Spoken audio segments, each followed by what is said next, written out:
On a warm spring afternoon in 1974, a 17-year-old girl named Amy Billig walked out of her Coconut Grove, Florida, home to grab lunch before meeting friends. She never made it. Without a body, without definitive evidence, and without closure, the case of Amy Billig remains one of Florida's most haunting mysteries.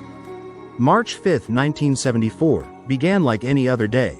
Amy, a free-spirited teenager with long dark hair and an artistic soul, left home around noon. She told her mother, Susan Billig, that she was hitchhiking to Coconut Grove's main business district, something not unusual at the time. She grabbed her flute, she never went anywhere without it, and stepped into the sunlit street. That was the last time anyone in her family saw her. Within hours, when Amy didn't return home, panic spread. Coconut Grove was small, people knew each other, and although hitchhiking was common in 1974, it wasn't without danger, especially for a teenage girl. What no one knew yet was that Amy's disappearance would spark one of the most relentless and heartbreaking searches in Florida's history.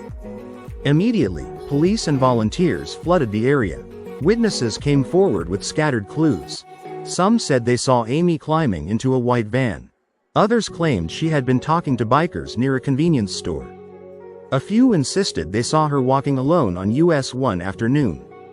The leads contradicted one another, offering no clear timeline. Yet one thread began to emerge: bikers. Rumors swirled that members of the Outlaws motorcycle club were involved.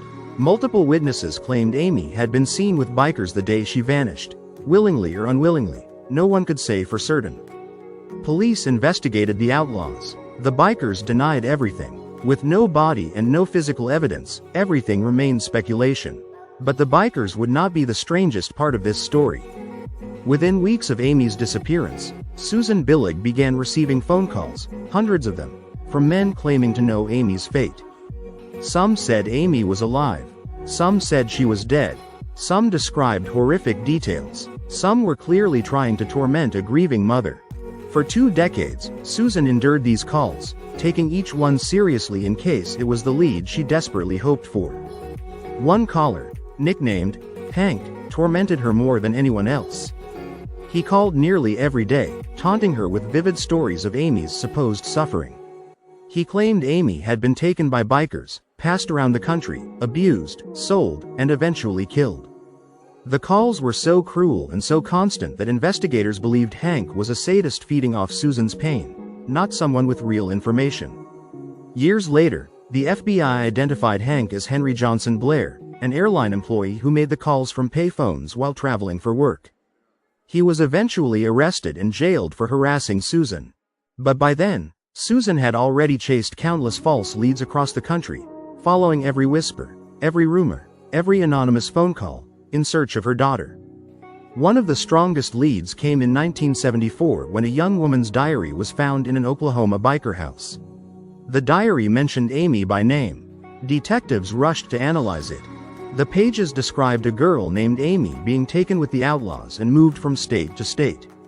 But when investigators finally tracked down the diary's author, she claimed she had only heard stories and had never actually seen Amy.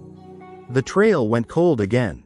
Over the years, dozens of women came forward saying they had met Amy or seen her alive. Some said she was being held in a biker compound. Others insisted she had escaped and was living under a different name. One woman claimed Amy was alive and terrified to come home. Each lead brought Susan hope and heartbreak. In 1997, an inmate in North Florida claimed Amy had been killed and her body thrown into the Everglades. A search team spent days combing the swamp. Nothing was found. For Susan, every new lead felt like a lifeline, but each dead end made the mystery feel deeper, darker, and somehow more personal. One of the most disturbing pieces of evidence surfaced in the late 1980s, when a Florida woman purchased a second-hand furniture set. Inside a hidden drawer was a photograph of a teenage girl bound and gagged. The girl looked eerily like Amy. Detectives analyzed the photo, but without a body or confirmation, they couldn't declare whether it was Amy or another unknown victim. The image still circulates in true crime forums today, fueling theories and fear. Even today, Amy's disappearance remains unsolved, and several theories continue to circulate. 1. The Outlaws Motorcycle Club. Many believe Amy was picked up by bikers and trafficked across states.